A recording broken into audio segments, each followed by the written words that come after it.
یک تحقیقات بخش روسی رادیوی آزادی نشان داده است که بنیاد و مؤسسه‌های مالی مربوط به دمیتری مدودیف رئیس جمهوری سابق روسیه بعد آغاز جنگ در اوکراین 850 میلیون دلار به دست آوردند. همکارم طاهری سفر این تحقیق را خلاصه کرد و از او اول درباره جزئیات این پژوهش پرسیدیم.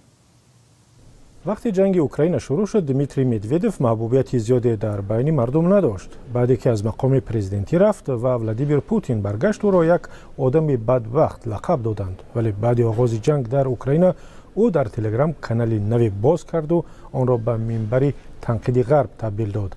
تا پایان سال 2022 محبوبیت کانال او در تلگرام از کانال رمضان قادیروف رئیس جمهوری چچنستان هم گذشت. بعد از این در کرمل هم برای او مقام‌های نو ساختند. معاون اولی رئیس کمیسیون نظامی و صنعتی تابع پرزیدنت و مسئول مذاکره‌ها با چین تعیین شد. برابر با این به بنیاد و خزینه‌های وابسته به دمیتری مدودیف خیریه‌های عظیمی هم آمد. اسم شخص و سازمان‌های خیرکرده را فاش نمی‌کنند. سال 2023 در روسیه بنیاد با نام حقیقت ما ثبت نام شد. هدف آن گویا یاری به ارتش روسیه و ساکنان منطقه‌های اوکراین بود است که در آن جایها به گفته مقامات روسیه عملیات ویژه جنگی ادامه دارد. در این بنیاد خود مدودیف و پسرش ایلا مدودیف هم سهم دارند. شریک حقیقت ما کارخانه استحصال شراب ساحل کوهی می باشد که در ساحل بحر سیاه جایگیر است و مدودیف آن را نظارت می کند. در شهر اناپا شرکتی دیگری با نام فین کانسالتینگ است که مالک آسایشگاه با حشمت شینگری می باشد. و سوال دیگر از همکارم این بود که درباره مالکیت خود دمیتری مدودیف خرج و خراجات زندگیش چه جزئیاتی تازه به دست آوردند؟ درباره میل مدودیف به ثروت و زندگی با حشمت هنوز الکسی ناوالنی از سیاستمداران شناخته و فوتیده روسیه نقل کرده بود. در تحقیقات در سال 2017 تیم ناوالنی چند خانه با حشمت مدودیف را در شهر سوچی و محله روبلوفکای مسکو آشکار کرده بود.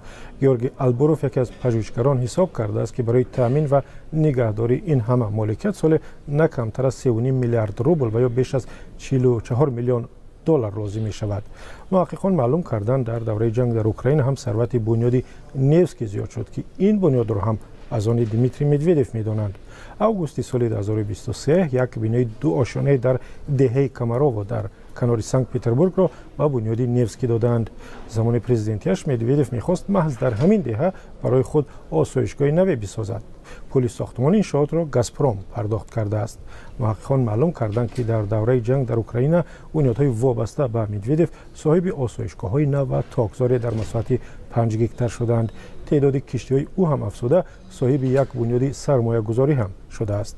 مدیریت بنیادهایش را مدودیف 60 ساله به همسبقان و خویشاوندانش باور کرده است و یکی از آنها دمیتری گیورگیفی 42 ساله می باشد که او نیز در یک شرکت ثروتمند سهم داشته است.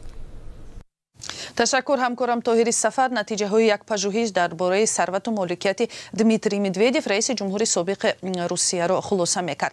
تحقیق کامل را در این باره میتوانید در وبسایت azadi.org بخوانید.